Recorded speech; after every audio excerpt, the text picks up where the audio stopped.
The NFL trade deadline is tomorrow, so to kick off today's show, we dive into the latest Chicago Bears trade rumors ahead of the deadline. Bit of a reality check for Tyson Bagent last night. I want to evaluate how the past couple of games have gone for him, and is Justin Fields going to be able to come back this week from that dislocated thumb? Also have a key injury update on a key player for the Bears as well. Busy show, so stick with us here on today's video. And also, thank you guys for 78,000 subscribers. Hit that during our watch party last night. We'll be live tomorrow for the NFL trade deadline. Normally we go live on Mondays today, but video now, video this afternoon, and then live tomorrow. So subscribe, turn on your notifications. Not sure quite yet what time we'll be going live, probably 12 or 1, so stay tuned for that.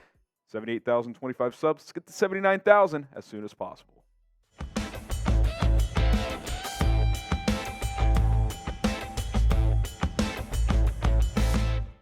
All right, let's dive into the latest Bears trade rumors. The trade deadline is tomorrow, Halloween, at 4 o'clock Eastern, 3 Central Time.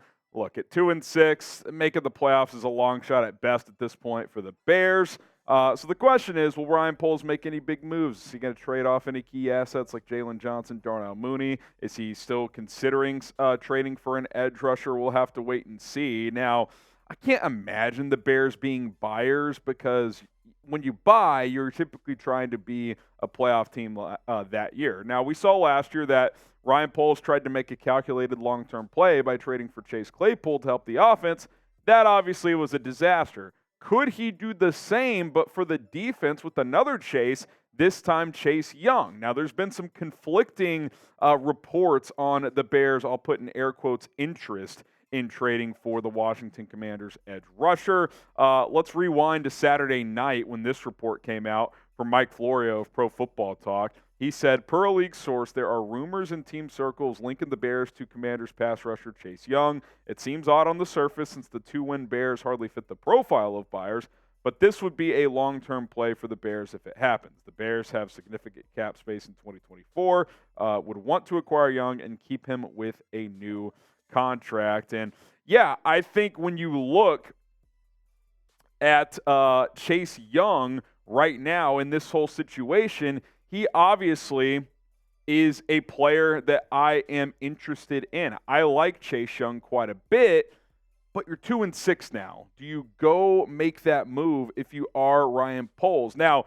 you need pass rushers, and I do think this would clearly be a long-term move. This is not a, hey, he could save the season and make our pass rush be awesome overnight, but we could get him in here. We don't have to risk competing with other contract bidders in free agency. Sign him to an extension now and go from there. Now, I mentioned conflicting reports. Jay Glazer, fast forward to Sunday, said this on Fox's pregame Sunday show. He says, there's rumors out there that the Bears have a deal for Chase Young. That is not true. I don't even think that's going to happen. There's a lot of teams that have called Washington for all three of those players. At least one of those defensive linemen will get moved. Now, he's talking about Chase Young, Montez Sweat, and Jonathan Allen. He is saying that Washington will trade one of these players. And I do think that's pretty likely, especially since the Commanders did end up losing to fall to 3-5. Chase Young, Montez Sweat, definitely much more likely for the Bears to pursue. Allen's a little bit older, already has that contract in his hand as well. Now, Chase Young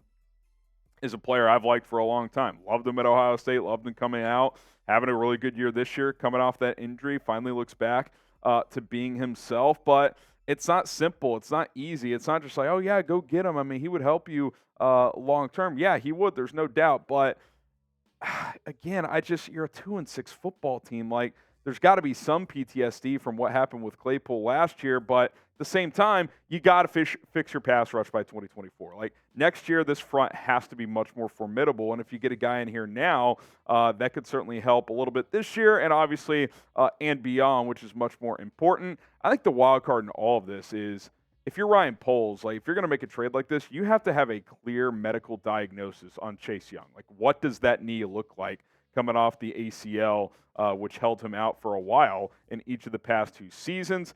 Maybe you can get a medical eval or obviously have a trade pending a key physical and evaluation. Who knows? But it comes down to that compensation. If the Bears want to trade a draft pick, being a 2-6 football team, kind of like they did last year when they were a 3-5 football team.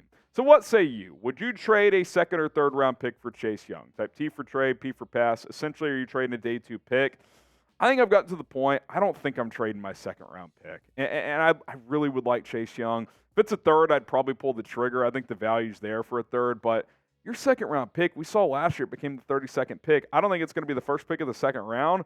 It's going to be a top 40 pick, man. I mean, right now it's the 35th pick. Like, I don't think I'm doing that if I am the Chicago Bears. What say you? T for trade or P if you're going to pass? Let's evaluate Tyson Bagent a little bit more, as he had an up and down night last night on Sunday Night Football as he was making his second career start in place for the injured Justin Fields.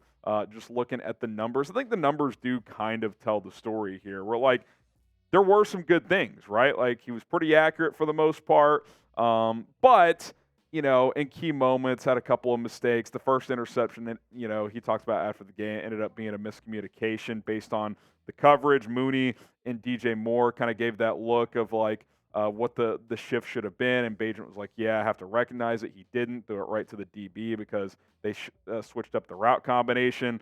He threw the pick late, which Mooney should have caught over the middle, but it was kind of a hospital ball. A couple other plays that could have been picked off, but then there was some good stuff in there too. I mean, the deep ball to Mooney to start the game was nice.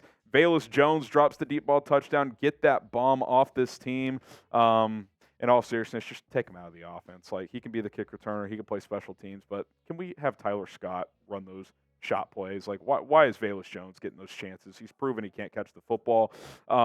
Here's what I'll say about Tyson Bagent. I think, like, we found out last night, like, there is no QB controversy. We're going to talk about Justin Fields in a minute, but I like what I've seen. He's shown that he's got developmental backup QB traits worth putting resources into. Like, and guess what? If you found a legit backup QB as an undrafted free agent, that's a job well done. Like, that's pretty unheard of. Like, undrafted quarterbacks, they're hoping to stick around practice squads. This guy has played much better than a lot of the QB play we've seen in Chicago over the years. Sure, the limitations are there. Some balls were fluttering. The arm strength has questions at times, but I think on the intermediate stuff, he can rip it pretty good. The kid can play. He has a feel for the position. Is he ever going to be a starter in this league? I don't know. I think he can have a Case Keenum type of career where he's a good backup, and when you're asked to play him, he can hold his own. I think he can be that level quarterback in this league. And again, for an undrafted guy, that's very promising. This is a kid I'm excited about. Again, to see the long-term answer, I doubt it, but I think he's held his own. There's no doubt about that. Grade Tyson Bagent's first 2 starts, A, B, C, D, or F. I'd give the kid a B, man. All things considered, I always say this about backup quarterbacks. If you play 2 or more games, can you go 500? And, like, keep your team competitive. He did that. He went 1-1. Now, maybe he starts next week. We'll see. We'll talk about Justin Fields in a second. But, hey, for everything considered, I think you got to give the kid a solid B, B+.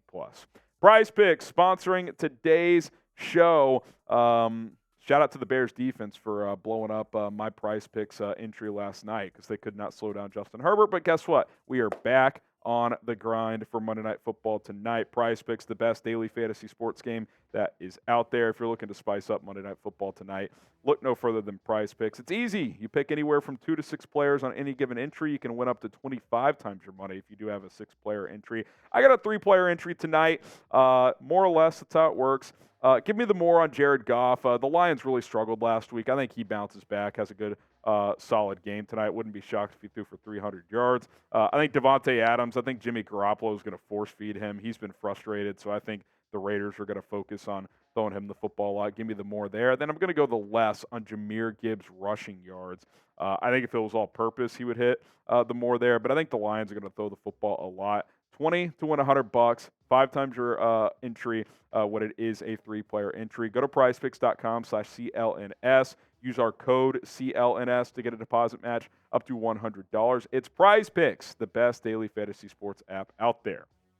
All right, let's talk about QB1, the latest on Justin Fields. He, of course, has missed the last 2 games, and we're wondering, will he be able to return against the Saints? I mean, when the Bears take the field next Sunday, it will have been 21 days since he suffered that dislocated thumb. So probably right on the border of whether he could play or not. Now, Ian Rappaport, Sunday morning, had this report on Fields. This is before the game, obviously, last night. He said, Justin Fields is getting closer to getting back on the field. dealing with that dislocated thumb. My understanding is that there is a chance that Fields returns to practice this next week. He's getting better grip strength. He's getting functional. And look, to me, especially with how last night went, again, not that Bagent played bad. I thought he was fine.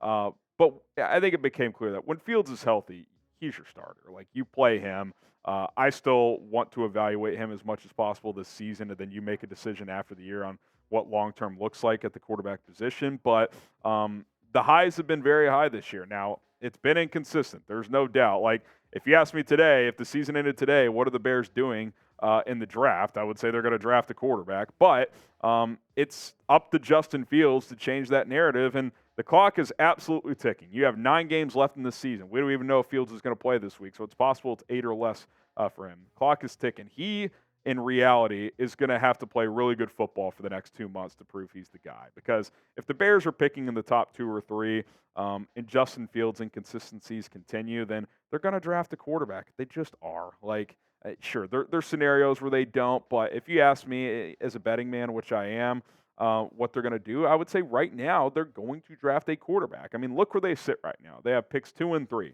You're telling me if the season doesn't end today, they're not going to draft a quarterback?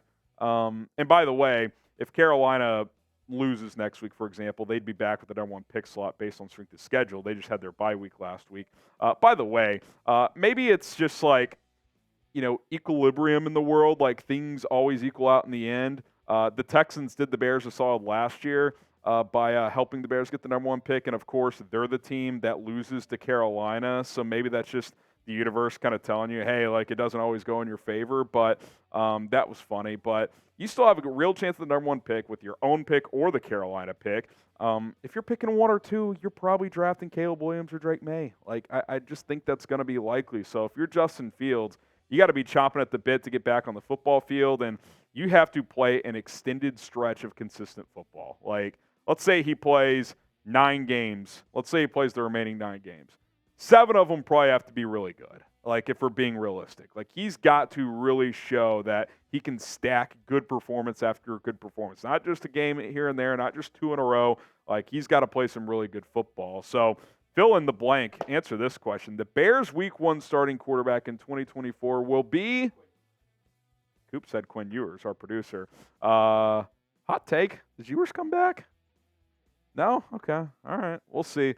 Who knows? Maybe it's Justin Fields. Maybe it's Caleb Williams, Drake May. Maybe it is a Quinn Ewers, a Michael Penix, J.J. McCarthy, someone like that.